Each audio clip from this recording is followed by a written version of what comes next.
Mas, de repente, você, às vezes, até sem perceber, fez um Brasil melhor, né?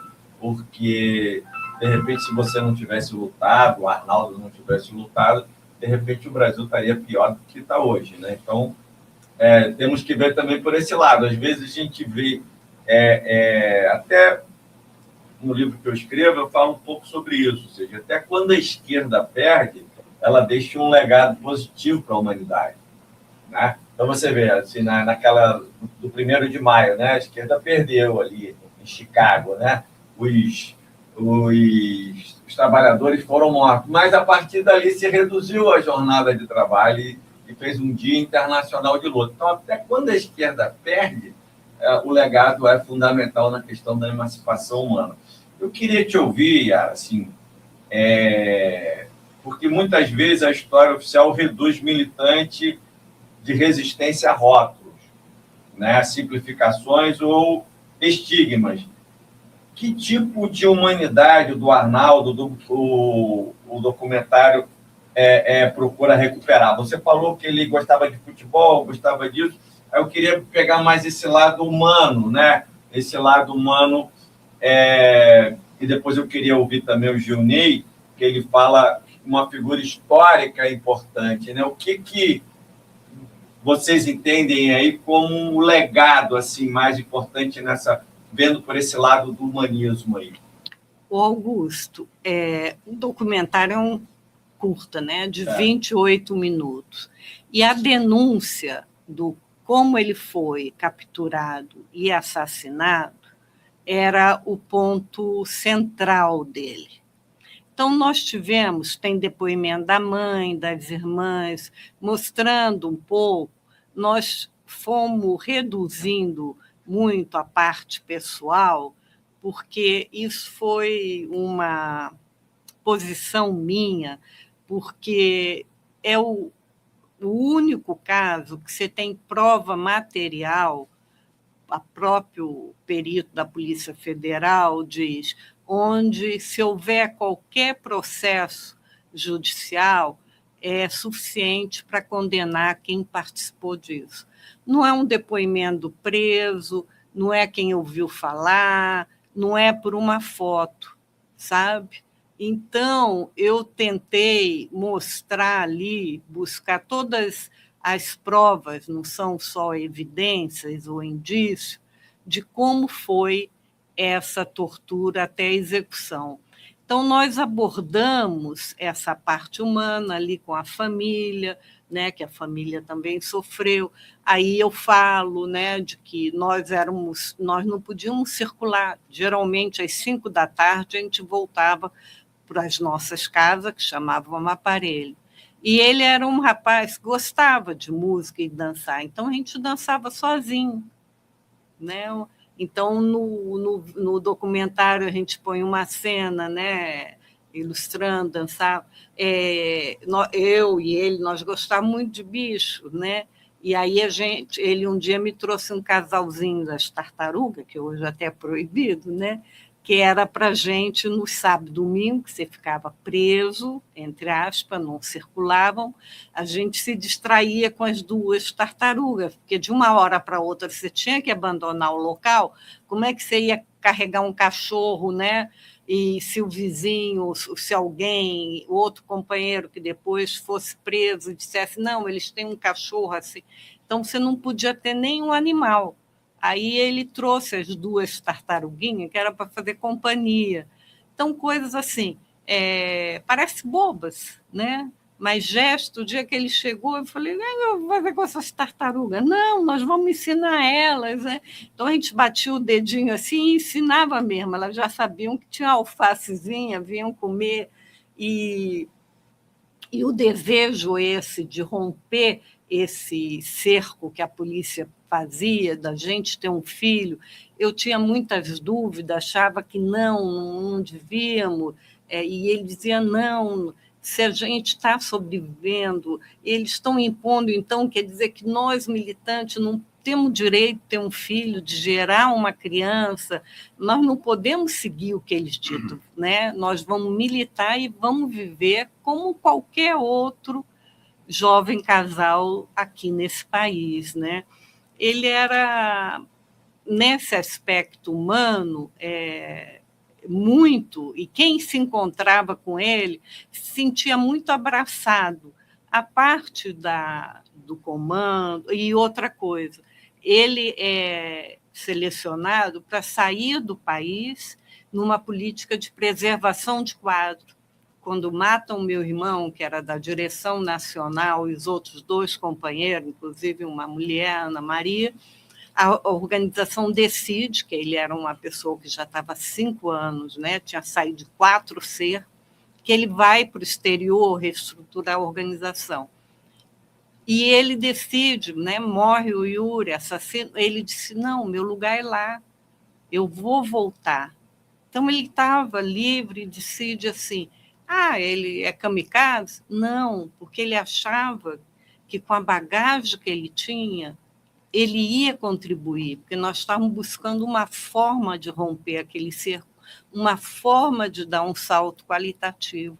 Então, isso são pessoas que demonstram uma integridade muito grande. A parte do comando, Junei, fala. Olha, você perguntou assim, qual é o legado, afinal de contas, que essa geração nossa deixou para as gerações seguintes? O primeiro legado foi que nós ousamos a resistir de uma forma armada contra a ditadura. Nós somos parte dessa geração.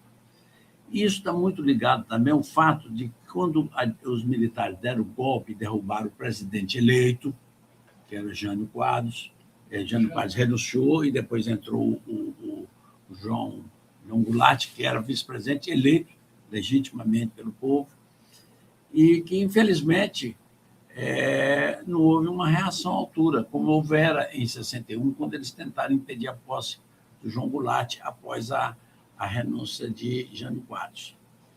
Isso, então, nós quebramos uma lógica de que se dá golpe não tem resistência. Esse é um legado.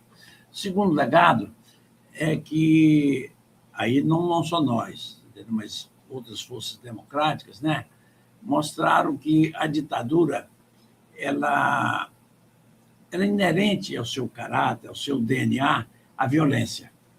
A violência contra o povo, a violência contra os trabalhadores, contra os camponeses, contra os indígenas, e contra todos aqueles que se levantaram contra eles.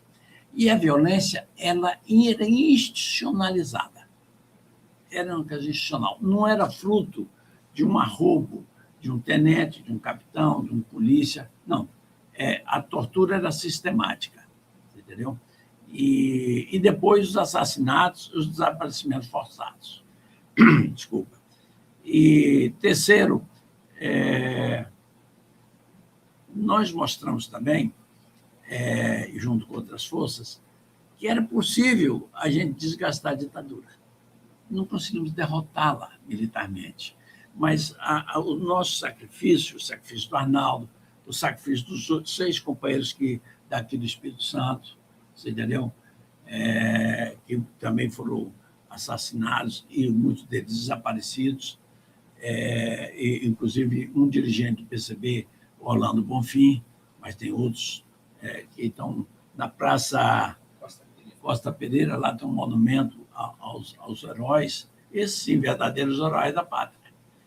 E então nós mostramos com esse sacrifício de que, politicamente, a ditadura foi revelada, certo? Revelada que ela era cruel, que ela não respeitava direitos humanos, que ela não respeitava o direito de voto da população, porque quando ela foi derrotada em 76 pelo MDB, eles inventaram a intervenção, inventaram Estado que não existia, inventaram o senador biônico para poder ter maioria no Congresso. Prefeito biônico, tudo isso eles inventaram para poder ter maioria e eleger o próximo ditador, que foi o Figueiredo, você entendeu? E depois, inclusive, o Sarney, que entrou nessa onda na transição. Então, nós mostramos que tinha uma faceta de ditadura que era meio escondida, Finalmente... Se o Brasil ame ou deixe, né? É aquela coisa de você estimular a população com um tipo de propaganda que era enganosa. Não que não tenha havido, durante um certo período, um certo crescimento econômico, isso é verdadeiro, não se pode negar, mas era muito concentração de renda e, por incrível que pareça, o que eles falavam que era para combater corrupção, e muita corrupção. E arroz salarial. Arroz salarial, corrupção e repressão. Quer dizer, essa é a característica da ditadura. Vide aí os projetos faraônicos, os né? Projetos faraônicos, Niterói, caso Andreasa, a Ponte Rio-Niterói, Transamazônica, Carajá, Itaipu. Tudo corrupções brutais. Finalmente, nós conseguimos... E quem falasse, esteja preso, né? Esteja preso e olhe lá... Preso, mata e arrebenta. E eles fizeram isso mesmo. Certo. A Comissão Nacional da Verdade reconheceu 434 brasileiros e brasileiras que foram assassinados pela ditadura. Contudo, nós já sabemos que isso era um dado parcial. Parcial no sentido que o número não era contemplando a todos aqueles assassinados. Na próprio relatório da Comissão Nacional da Verdade, anota que 8.350 indígenas foram assassinados no período. E cerca de 2.000 camponeses. Então, a história ainda está faltando contar, assim como contar como foi assassinado, contar o número real das vítimas. Bem, eu só queria terminar dizendo assim para você, Augusto, que a história é o Brasil inteiro. E aqui no Espírito Santo, nós tivemos muitos resistentes, né? E lá está a